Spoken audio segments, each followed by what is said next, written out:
Chelsea beat Wrexham last night 4-2 in the FA Cup, and as something I predicted, and I'm not sure if I'm happy about predicting this one right, Robert Sanchez started in goal. In a crazy turn of events that saw Filip Jorgensen feature in goal against Aston Villa in the Premier League, which was an absolute must-win considering how close we are to each other in the table, combined with a report that's come out from Kieran McGill in the aftermath from the Wrexham game about Sanchez being particularly nervy. What is going on with the goalkeeper situation? Welcome, Blue Believers, to another episode of the Stamford Sync, where we are syncing up with everything Chelsea FC. And today, I want to talk about what is going on with Robert Sanchez, Filip Jorgensen and Liam Rosinia and the goalkeeper situation, right? It's just wild, man. It's just wild. But guys, before we get into it, if you are enjoying the content and would like to see more, please do me the distinct honour of liking and sharing this video, subscribe to the channel, or just roast me in the comments, whatever gets you through your day. Oh, and if you got a couple of cheeky hype points lying around, I wouldn't say no to those either. Thank you very much. Look, for this season, Sanchez has generally been great up until very, very recently. He was in with a reasonable shout for player of the season.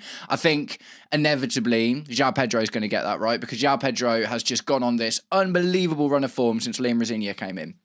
And to preface some of the conversations we're going to have about Liam Rosinia and the decisions that he makes, that whatever he's done with João Pedro has got him some credit in the bank, right? Because João Pedro looked pretty awful under Enzo Maresca and is now an absolute just match winner. Do you know what I mean? He keeps literally just popping up in all sorts of positions and scoring all sorts of goals and just being the guy that we're starting to be able to rely on, right? So what's going on with the goalkeeper situation? So the thing with Robert Sanchez, the worrying thing about Robert Sanchez is every single season since we've had him, he's been dropped for poor form. And that poor form normally seems to be centered around nerves, right? And being a bit shaky and hesitant and making weird decisions and stuff. Now, it's weird because with Pochettino, so for instance, it's really easy to point to this and be like, yeah, well, all these managers are getting him to play with the ball at his feet. He's not very comfortable with it. Yes, 100%. That's going to be a big part of what we're going to talk about today. But in the Pochettino season, Pochettino wasn't, desperately always trying to play the ball out from the back. He definitely wasn't quite as dogmatic about that particular style of play as Enzo Maresca is, and obviously as Liam Rosinia seems to be as well.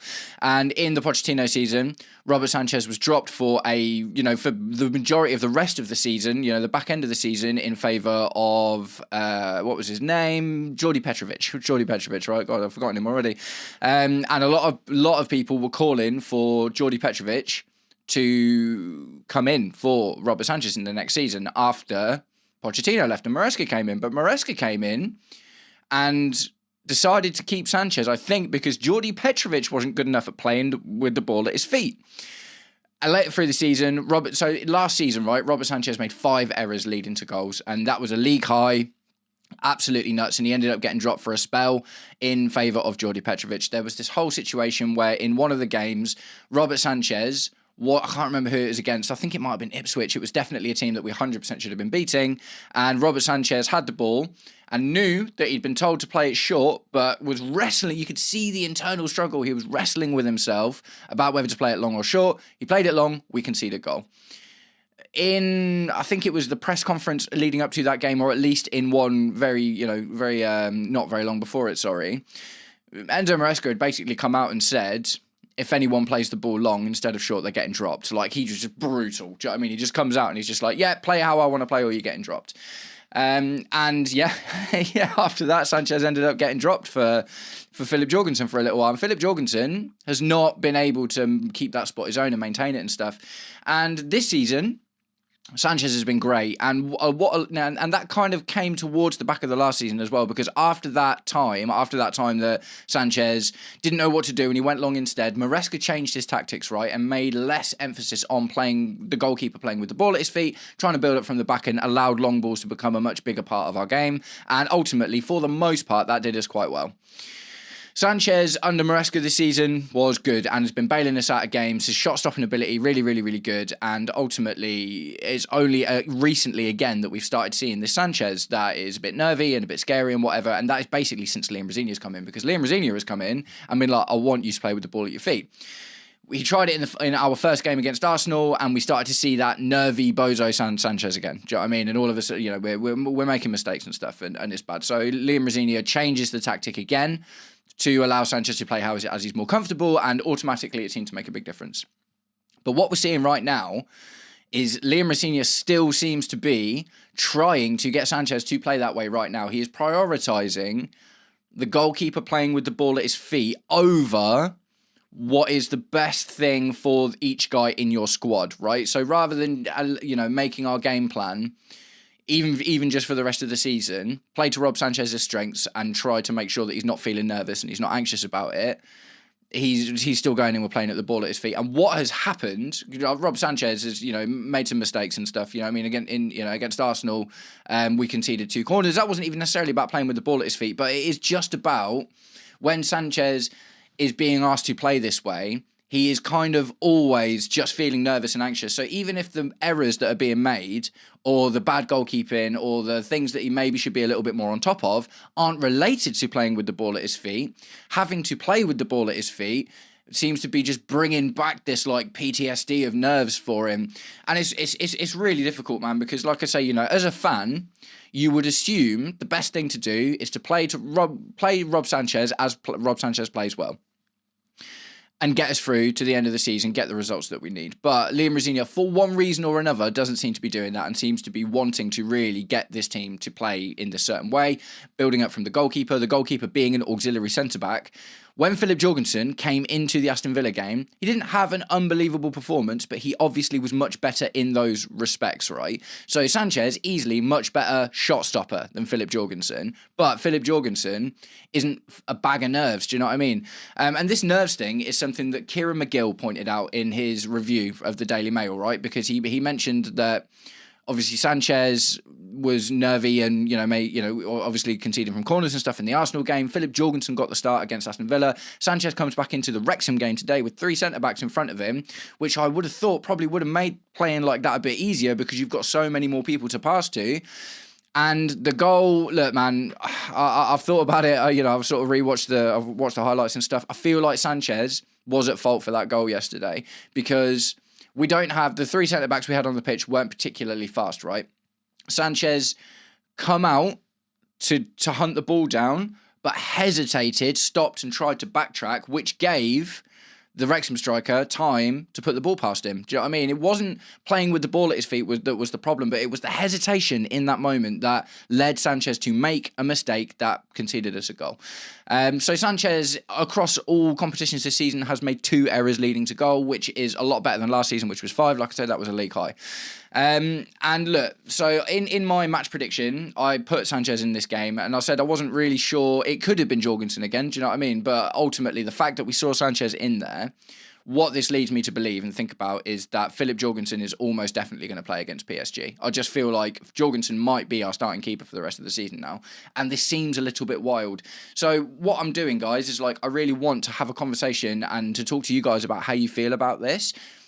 Is this a bad idea? Do you know what I mean? Is this just a bad idea? Is it impossible for Liam Rosenior to do the same thing that Maresca did and base the build-up play, the goalkeeper role on Sanchez's strengths, at least for the rest of the season?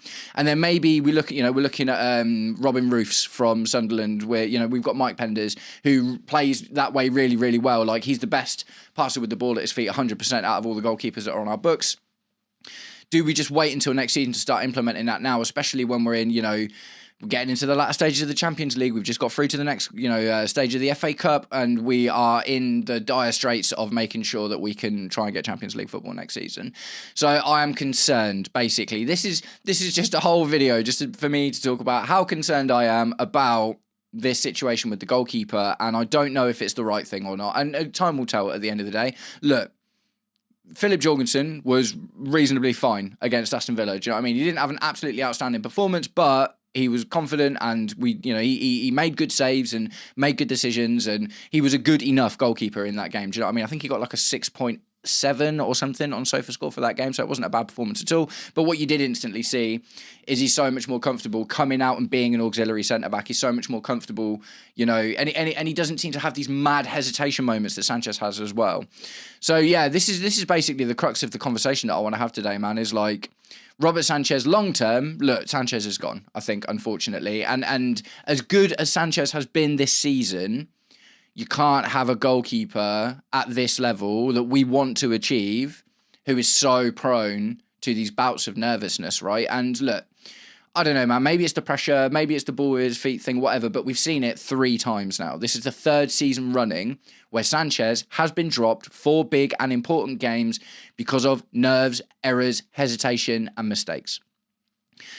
Is Filip Jorgensen the guy to come in and save the day? Look, that I'm not sure about, and I'm not sure that, you know, at the end of the day, when it comes to these kind of crunch games, do you know what I mean, that we're going to be coming up against, especially in the Champions League run, having a good shot stopper is so important, and it's undeniable that Sanchez is a better shot stopper than Filip Jorgensen. But the stats are unbalanced because Filip Jorgensen has only played 9 games for Chelsea this season, and Sanchez has played 30 plus, do you know what I mean? But Filip Jorgensen has better passing stats in those games. His long ball accuracy is better. His short passing accuracy is better. He's made no errors leading to goal either. So the thing, like, Sanchez has made 2.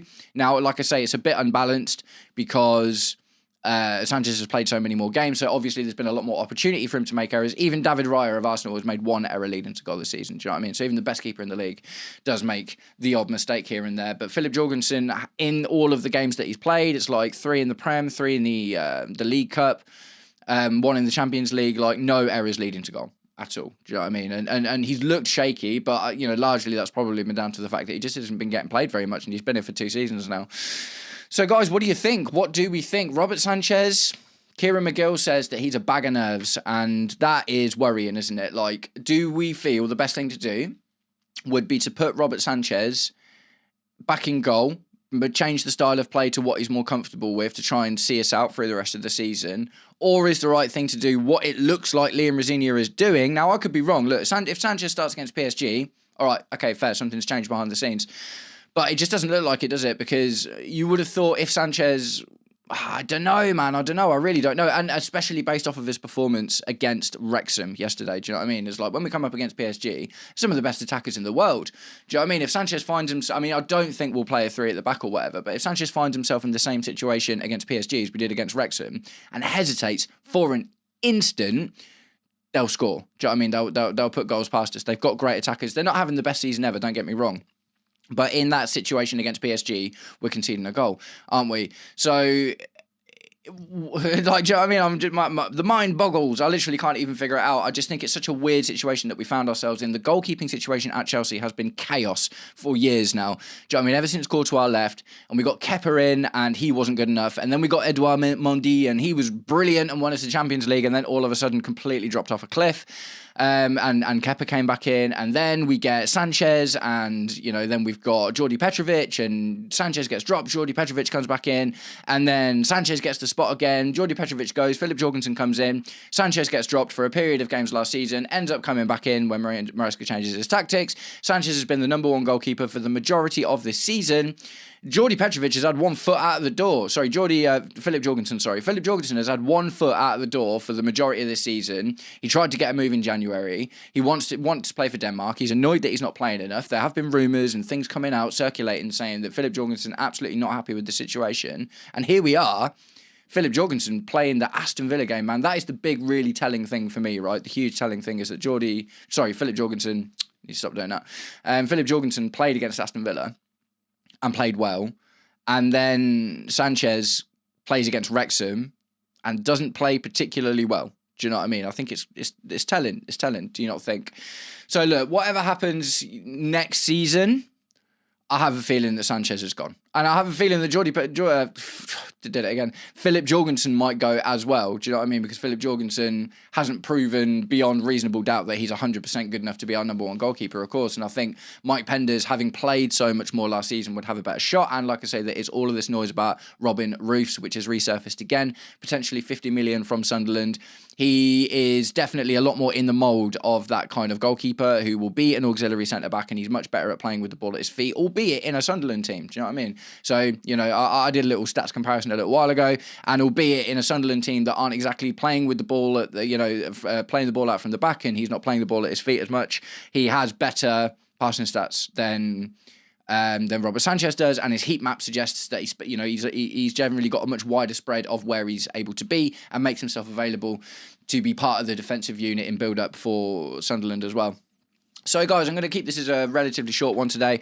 I've got some cool stuff coming out soon. I'm doing a collaboration with Quentin from Red and Blue, which is a PSG channel that is all in English. We last chatted in the preview to the PSG Club World Cup game. So it's been, it's been a minute, man. It's been a minute. I'm really looking forward to this one. I've got some really cool collabs with some great YouTubers coming out in the near future as well. And you can expect a lot more from me to come. So we're going to start wrapping this video up.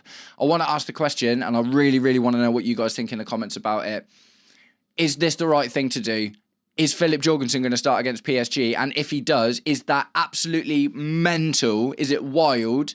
Or does it make sense based on what we're seeing in terms of nerves, hesitation, and becoming, Sanchez becoming a bit error prone? So, guys, let me know what you think in the comments. Thanks very much for sticking around until the end of the video if you did. And I will catch up with you all very, very soon. Take it easy.